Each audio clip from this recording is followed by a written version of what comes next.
Oui, pour booster les exportations justement avec la Chine, certaines entreprises comptent désormais sur la nouvelle route de la soie, une ligne de chemin de fer qui relie la Chine à l'Europe, 11 000 kilomètres. Les premiers trains sont entrés en circulation, chargés de centaines de milliers de tonnes de marchandises. C'est plus rapide que le bateau, plus cher aussi, et ça ne fait que commencer. Justine Veil avec Marine Zambrano et notre bureau à Lyon. Entre la Chine et l'Europe, des centaines de tonnes de marchandises transitent chaque jour. Des échanges dopés par un moyen de transport en plein renouveau, le train. Plus de 11 000 kilomètres de rails sur 2 continents, 8 pays traversés, c'est l'une des nouvelles routes de la soie, bien plus rapide que le bateau et bien moins cher que l'avion.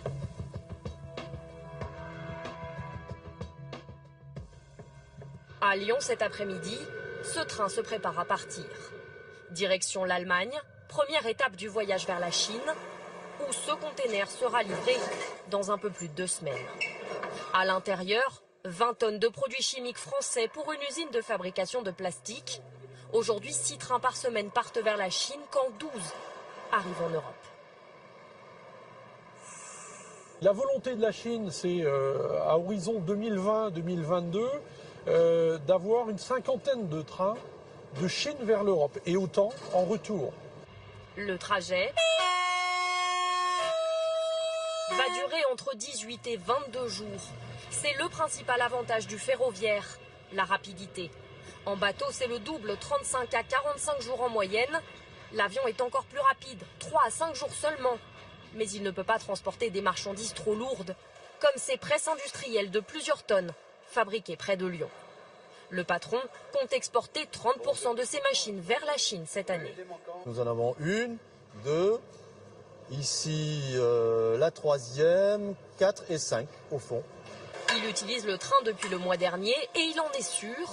Grâce à ses temps de livraison réduits, il sera plus compétitif. C'est un argument de plus pour être sélectionné par nos clients parce qu'on est capable de mettre à disposition ces machines à la date demandée par l'utilisateur en Chine. Mais s'il est plus rapide que le bateau, le train est aussi plus cher. Autour de 7 000 € pour un container de 20 tonnes. Par voie maritime, c'est 3 000 €.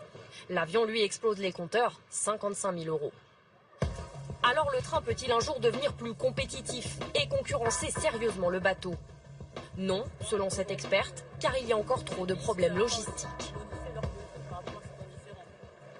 Il y a une question de standard de rails. Ce n'est pas un réseau homogène et ça demande des ajustements logistiques, y compris des changements de rails entre certains pays. Donc aujourd'hui, on est quand même encore au balbutiement de ce réseau eurasiatique ferré. L'an dernier, 610 000 tonnes de marchandises chinoises sont arrivées en Europe par le train. Seules 400 000 tonnes sont parties dans l'autre sens. Et les produits ne sont pas les mêmes. L'Europe exporte essentiellement des machines pour l'industrie, alors que la Chine, elle, inonde le marché de biens de consommation.